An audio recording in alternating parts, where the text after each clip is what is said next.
alaikum wa rahmatullahi wa barakatuh.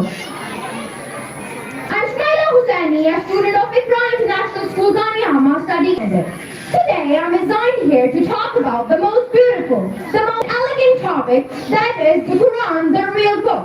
I'll be talking about great topics ahead in this journey. Hope you'll enjoy it.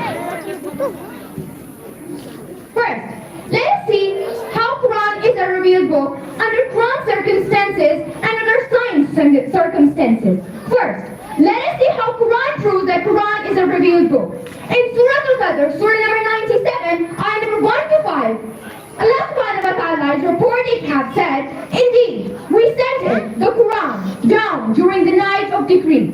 यानी कि अल्लाह ताला खुद फरमा रहे हैं कि मैंने कुरान को नाज़िल किया लैलतुल क़द्र में. I searched various social media platforms like ChatGPT or Google. Then I found a little secret from ChatGPT which says, Quran is believed to be the direct word of God. It serves as the final and unaltered guidance for humanity, addressing all aspects of life. Even ChatGPT, in today's world, an AI report says that Quran is a revealed book, which is a final revealed book, which serves as an unaltered guidance for humanity, addressing all aspects of life.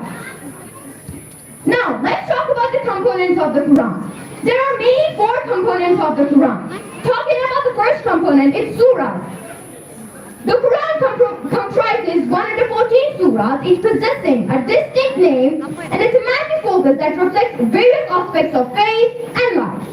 Second, is ayahs. Within these surahs, we have almost 6,666 ayahs, which reflect the core meaning of the Quran. Third, is the theme. The Quran has many central themes. I've taken some of them. That is, the Quran includes monotheism, ethical guidance, moral principles, concepts surrounding the afterlife, providing a comprehensive spiritual framework. Language. Quran is written in classical Arabic language in its original form. Now, let's talk about the major themes of Quran. What Quran talks about the most? First is monotheism, Tawheed. Allah subhanahu wa ta'ala has mainly suppressed the topic that is monotheism, or we can say Tawheed. The Quran emphasizes the absolute oneness of God, underscoring that there is no deity worthy of worship except Him, which we say in Arabic, La ilaha illallah.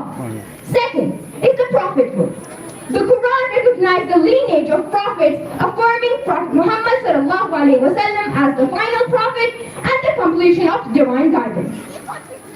Third, accountability.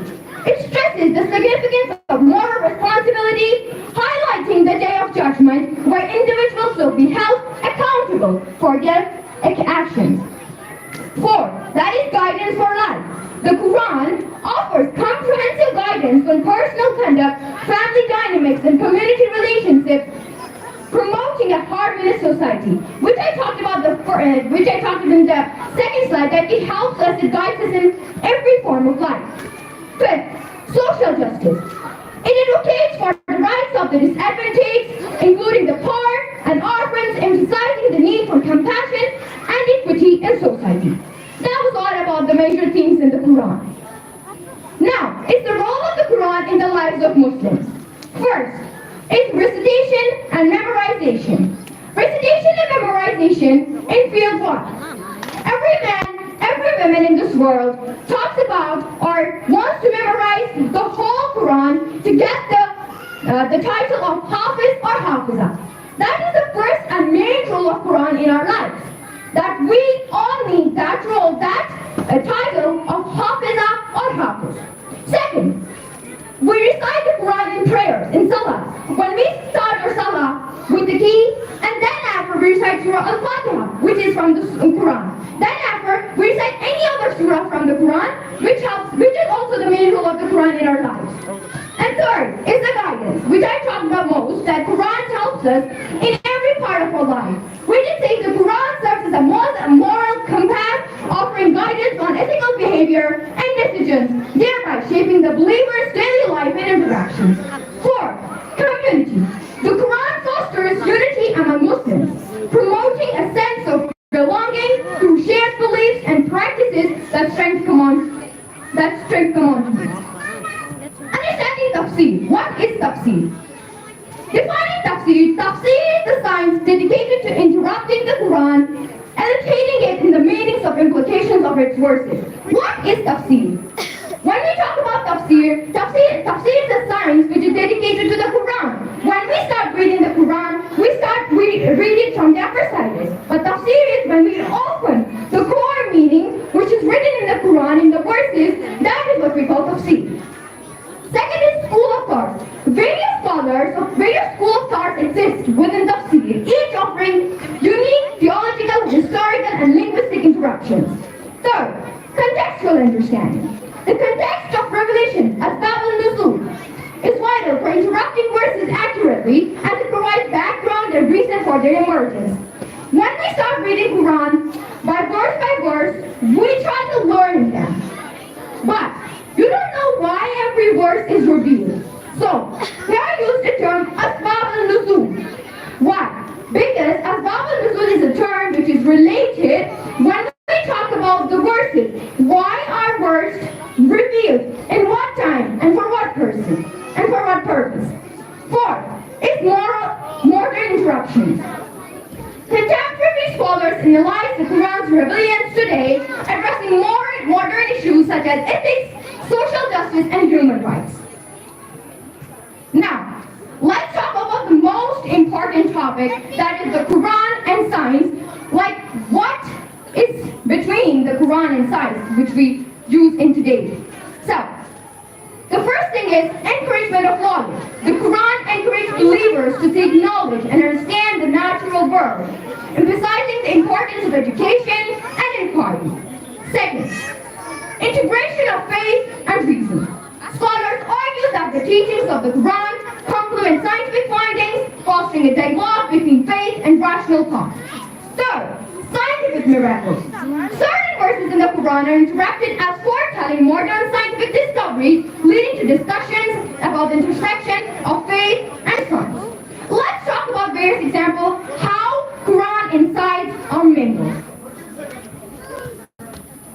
Before, I guess, in 1980s, a scholar named Dr. Keith Elmore, a scholar who talked about embryology, which is recently, very recently. He talked about Dr. Moore's studies and explanations of human embryology in 1980s were cited by scholars who noted that certain aspects of embryology mentioned in Quran aligned with modern scientific understanding, even though the Quran was revealed centuries before the advent of modern science. What he talks about, Dr. Keith Elmore, एक scientist है जो 1980s में आया और उसने embryology के बारे में बहुत साइंटिफिक रिसर्च की. उसने पाया कि जो मैंने साइंटिफिक रिसर्च की, यानी कि उसने जो साइंटिफिक रिसर्च की वो तो पहले से कुरान में मौजूद थी, यानी कि अल्लाह ताला ने पहले ही कुरान में उन चीजों को बयान किया था जो अब रिसेंट टाइम्स में मैंने डिस्कवर किया. अल्लाह ताला ने कुरान में कैसे बोला, सूरह अल-मुमिनून सूरह नंबर 23 आयत number 14. Then we make sperm into a clot of congealed blood, then we make that clot into a lump. The term is used mudghah, then we made out of that lump bones, and then we clotted the bones with flesh. Now, talking about the astrology, it's He, Allah, who created the night and the day, and the sun and the moon, each floating in an orbit. Surah Al-Anbiya, Surah number 23, ayat number 33. Now, moving to geology, every place in earth, firm mountains, lest it should shake with them. Surah Al-Naba, Surah number 78, ayat number 6 to 7. Now, Allah subhanahu wa ta'ala reported in Quran, in Surah Al-Hadid, Surah number 57, ayat number 25,